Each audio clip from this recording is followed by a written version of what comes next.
pleasure for one meditation next. And I just also wanted to add, I've known Jeff for around 12 years. We met through Craig Hanklin's community, and it was over 10 years ago, around 11, 12, that he started the meditation in the morning, and he asked me to come along with him.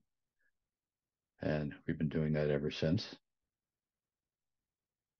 And I also remember Jeff had a powerful awakening experience in California over 10 years ago. And it was so obvious. He was living and speaking extraordinarily. And I've known Jeff ever since, and I consider him a dear friend. And I'm deeply grateful for him to be offering his time and doing this today. So thank you, buddy.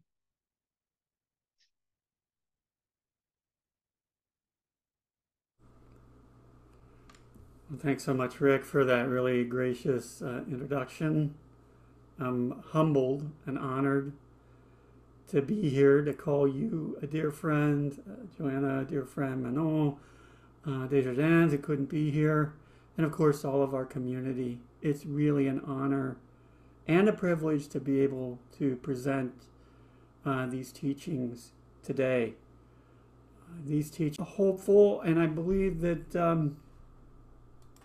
everything is, or that I have everything I need in place, and that you will receive tremendous benefit from participating today in whatever degree you can. We won't be sharing these recordings other than the first session publicly. One second here. Speaking of recordings.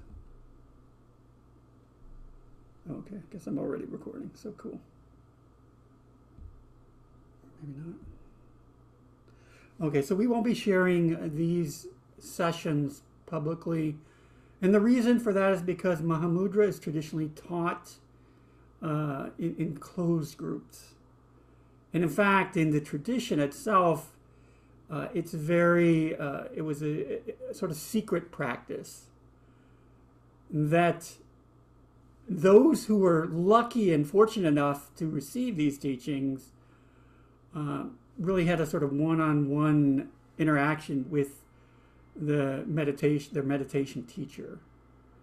And so they would share these particular teachings with the student. And the way these particular teachings would work, the student would actually practice the particular meditation or contemplation until the teacher felt that the student had fully grasped the learnings and the understandings of that particular teaching. Then they would move to the next one. And they would do the same thing with that teaching, and then to the next one. So it's a very graduated, non-dual path. And this has a number of advantages, I think, because it allows us to really fine-tune and refine our understanding of non-duality. And you'll understand what I mean as I begin to share these particular teachings.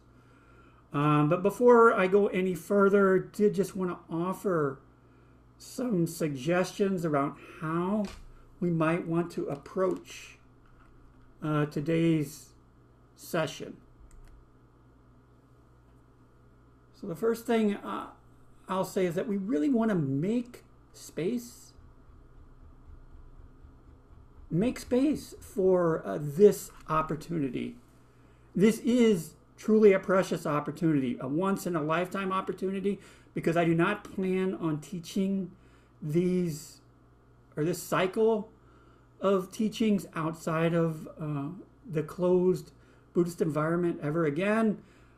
I decided to do this in part because of our 10-year anniversary that we have that's already been mentioned for one meditation. But I think there's also a reason, a more pressing reason to do this. And it's really because I sort of feel that we are in a bit of a race. We are in a bit of a race to save our species and our planet from ourselves. And so we need to desperately wake up as a species and to find and evolve into a more mature expression of what a human being can be. And I think this begins with understanding that there isn't really any separation between any of us, that we are inseparably interconnected and actually indivisibly interconnected as beings. And not just connected to everyone, but everything, including all the animals, all the plants, really everything. And this is one of the profound mysteries of non-dual teachings. And we'll parse this out as we move along. But as I was saying, ways to approach the day. First, make space for this opportunity. It is a precious opportunity. So put away distractions, put away the cell phone, turn off any sort of alerts, notifications, and do honor the request to remain silent as much as possible during our break periods. And be open to your experience. So be open to whatever your experience is and however it is unfolding in the moment. And of course, open to the possibility that this is just how it's happening right now. And that could always change, always be different. And it could change in a split second. Be wholehearted in your approach. So approach today with an all-in mentality, as if this is the only time you're ever going to have the opportunity to awaken and to hear this set of precious teachings. And they certainly are precious. As I mentioned, they're a secret.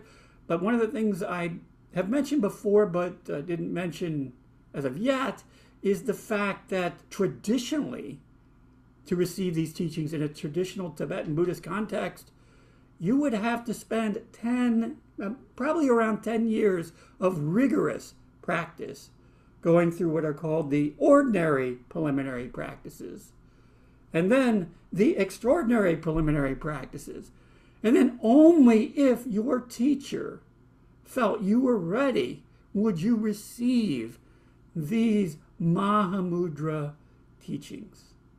So it truly, this isn't a marketing hyperbole, which you hear all the time about, oh, this is an amazing event, once in a lifetime, one of a kind opportunity. This truly is. So do take that to heart and do give all of yourself to this as much as you can. Also, dwell in possibility.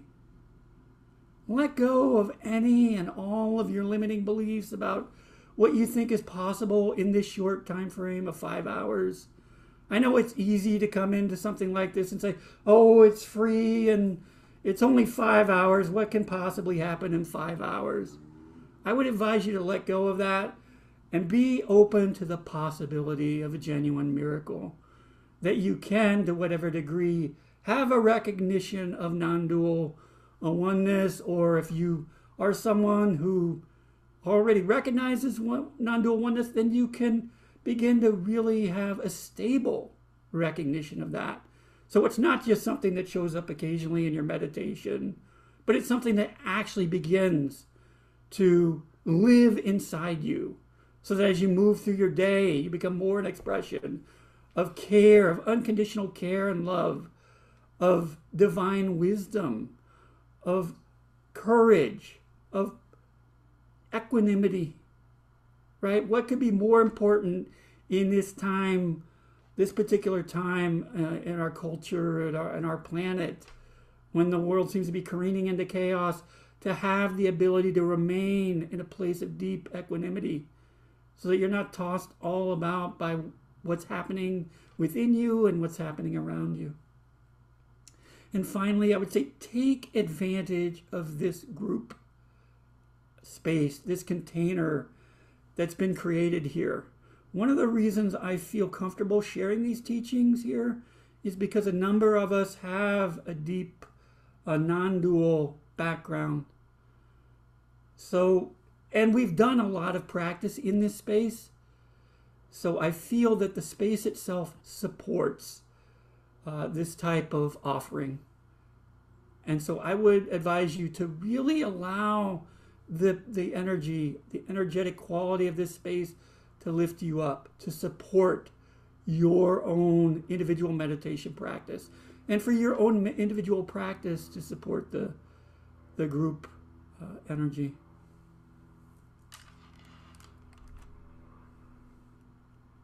And maybe right now we can just take a moment to look at one another, to take in one another's presence. Beautiful presence here. I'm so thankful that all of you have showed up today to be part of this wonderful event to whatever degree you can. One of the other things I will mention with regards to logistics, we will attempt to make these recordings available to those of you who are in attendance. If you're in attendance for a partial period of time, then we want to see that you get the full recordings. But as I said, we're not going to make these publicly available. So other than the first session here. Okay, so I've shared a bit about the background of Mahamudra. And now I want to talk a little bit about these particular teachings, how this particular day is going to be structured. So we're going to have, in general, a 45-minute block, a session, and each of these sessions is going to be devoted to a particular aspect of this 1-year program that I mentioned. So I've condensed what I think are the essential practices and teaching points and put them into a 5-hour, what I'm calling a mini retreat. And I hope that we're going to keep to the 45-minute blocks, but it may be that we need to adjust slightly. We might go over in certain times, so the 15-minute break period might be a little less, or you might come back at a different time. The way this is structured, it's going to be the 3 parts. The first part is going to be this introduction that I'm offering right now in this first hour. In the second hour, I'm going to then move into the teachings as I learn them. We're going to start at the beginning, which is with concentration practices, or what the Sanskrit, in the Sanskrit term, shamatha practice. We're going to spend an hour on these practices. After that, we're going to move into the main part of the day's teachings, and these are the vipassana practices, or translated as clear seeing practices.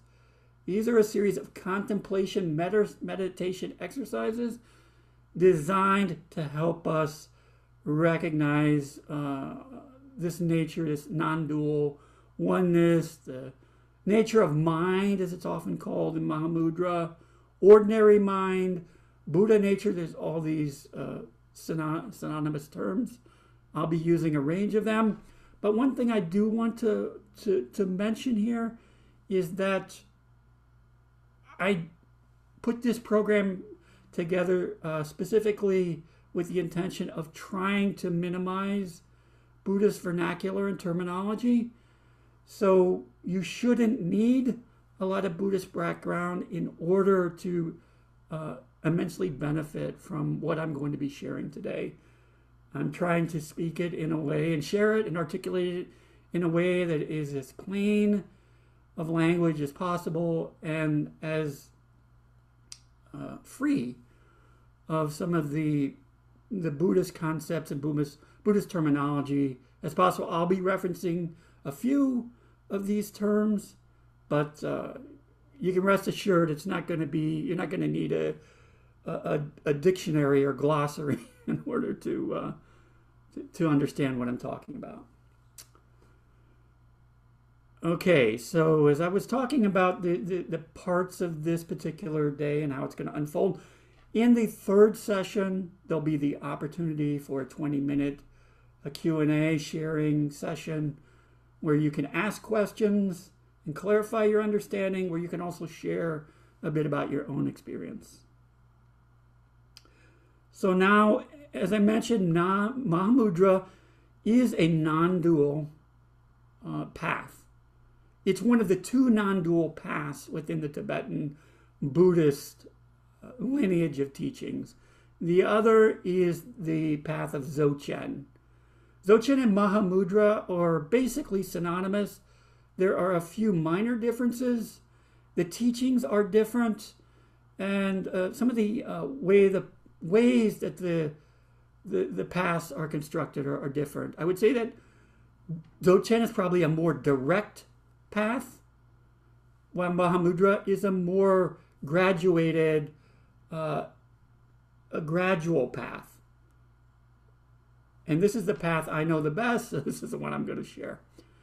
And as I said, it is a non-dual approach to awakening, so you're going to be experiencing direct pointing out, direct pointing to awakened awareness, the nature of mind, non-dual oneness. So we're going to be directly pointing to that with our words. This is a way that the mind itself can be used to move beyond the mind. And I'm going to talk a little bit more about that later. But as a non-dual practice, you're going to likely hear a lot that's familiar to you, but you're going to be hearing it in a way that is new and is unique to Buddhism, Tibetan Buddhism, and the Mahamudra tradition in particular. So characteristics of the Mahamudra approach. The first is relaxation. Mahamudra emphasizes easefulness and comfort. It's often said that the meditation posture in Mahamudra is the easy, comfy pose. And it's why you often see these meditation masters in the Tibetan Thangka paintings. They're resting in these really comfortable positions. It's not like Zen Buddhism where you kind of assume this very rigid and formal posture. In Mahamudra, you're invited to sit in a comfortable, easeful way, whatever is going to allow you to be most relaxed and the body to be most comfortable. Mahamudra also emphasizes simplicity. Right? The truth of Mahamudra, the truth of non-dual practice in general, is that we're already awake. We are already fully awake. We just simply need to acknowledge this and recognize this and admit to ourselves that this is the case. What's often holding us back is our belief that we're not awake, that there's something we need to know, something we need to learn, something we need to grasp, or somehow that we need to be somehow different. But the simplicity and the orientation of simplicity in Mahamudra suggests that the non-dual oneness is immediately present and available to us. There's no complex figuring out. There's no additional understanding needed for all that matter. You are already awake as you sit here. Sort of building on that notion of simplicity is the characteristic or the approach or quality of effortlessness. In the Mahamudra approach, we want to utilize as little effort as possible. What I like to refer to as the economy of effort. We want to, of course, not be too loose in our approach, because then we're going to fall into daydreaming and a sort of hazy presence. But we also don't want to be too tight, to the point where we're holding ourselves very rigid and creating stress and a lot of activity, sort of chaotic or frenzied activity of the mind. Beyond that, Mahamudra is characterized by naturalness, meaning that we're not looking for some sort of contrived or manufactured experience. Rather, we are recognizing what's already here, and we're allowing our path to organically unfold, our experience to organically unfold in the way that it will. And finally, the characteristic of freshness. When we're resting in the so-called natural state or the nature of mind, we recognize that there is a newness that is available to us in each and every moment. This newness is a vivid wakefulness that characterizes our experience. Now, I say newness rather than something new, because we're not talking about necessarily having a new experience. Rather, we're talking about potentially having the same experience in terms of the content that we're experiencing, but we're experiencing that content as if we are encountering it in a completely new and fresh manner. As if we're walking through the woods and we suddenly notice the trees. We notice the astounding color and variety of colors, and the richness, the vivid, the vitality, and the depth and the depth of the colors that we're experiencing. So those are some of the characteristics of Mahamudra. And in this first session, we're going to work with a basic open awareness practice. Meaning we're just going to simply rest in the present moment experience as it is unfolding, which, whether or not we recognize it or not, is actually our own true nature. The founder of Mahamudra has this wonderful quote. This pithy saying. One of the things about Mahamudra and Dzogchen, for that matter, is that a lot of the teachings are shared by the meditation teachers in these really sort of succinct, pithy meditation instructions. And this is one of them. Not pondering, not reflecting, not anticipating, not theorizing, not meditating. Just rest in one's own nature. This is also what's referred to in Mahamudra and Dzogchen as the practice of non-meditation. Now, non-meditation is not meditating. They're not the same at all. Non-meditation is just recognizing that there is a stable, calm, peaceful, still presence that's available to us in each and every moment. And the teachings that we're going to be exploring are designed to point us to exactly this recognition. And so now I'm going to invite us into our first meditation practice. So please go ahead and find yourself a comfortable seated meditation posture.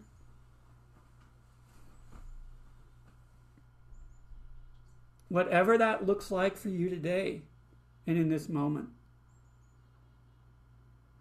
And this particular meditation is pulled directly from Tilopa's meditation instructions.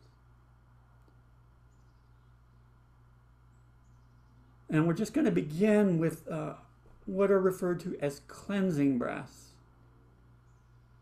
So just taking a nice deep abdominal breath, so breathing nice and deeply and allowing the abdomen to fully expand.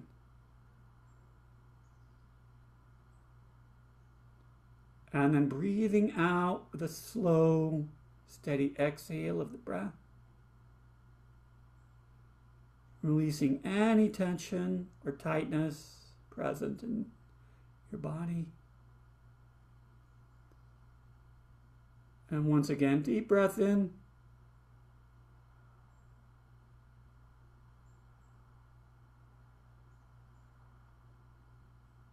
And slow, steady exhale.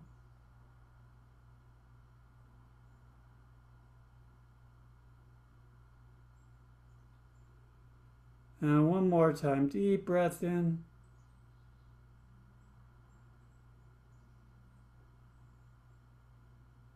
And slow, steady exhale of the breath.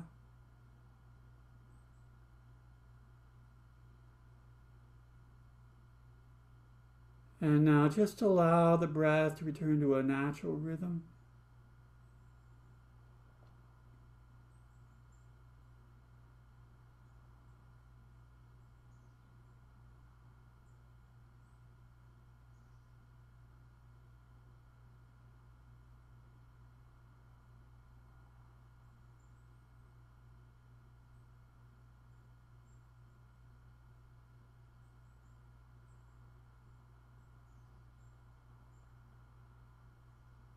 And now just letting go of the breath altogether.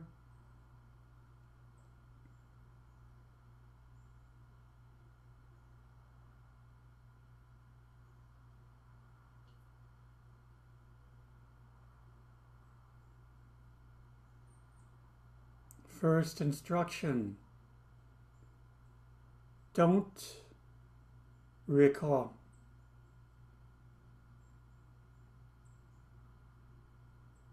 Let go of what is past.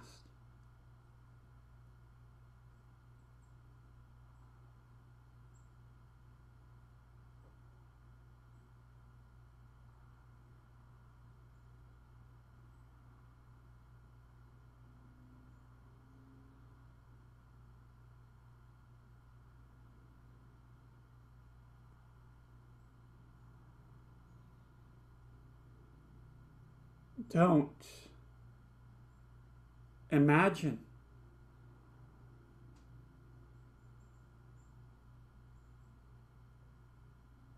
Let go of what may come.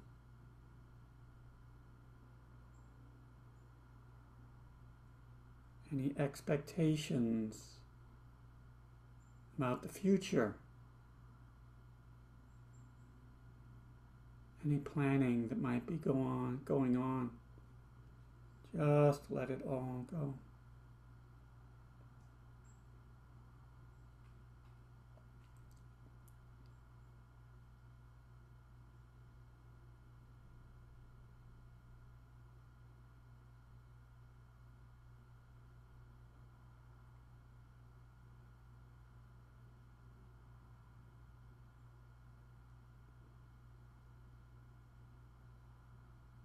Don't think.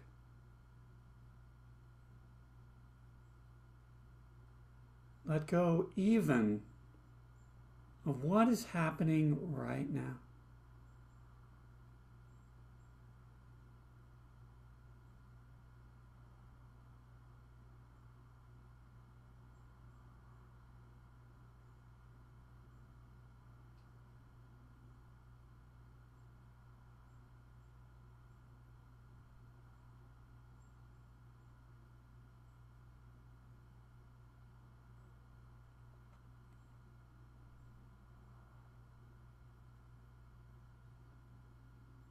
Don't examine.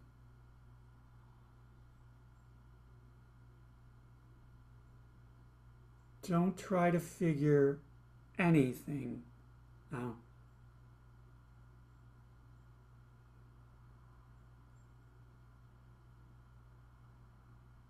No need to figure out how your meditation practice is progressing.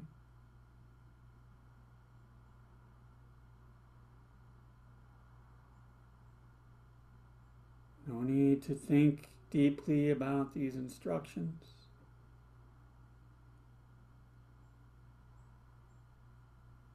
Just let go of figuring anything out about our experience.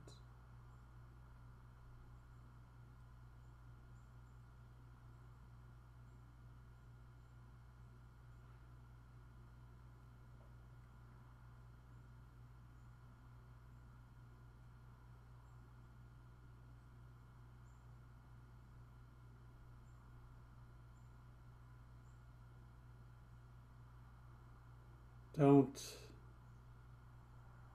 control.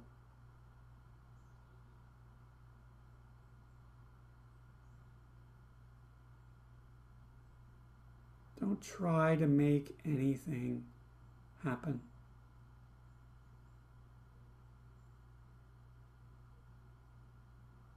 Just simply be with everything exactly as it is, exactly as it's unfolding in this very moment.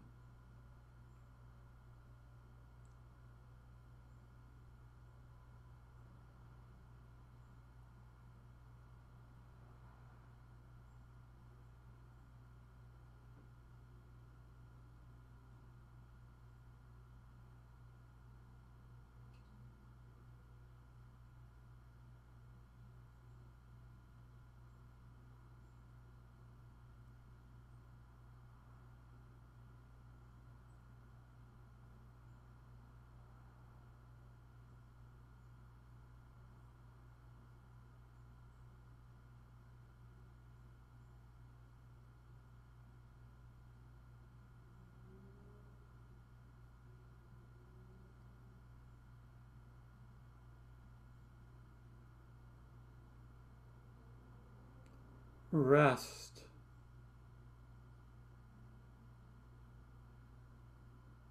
Relax. Right now. And rest.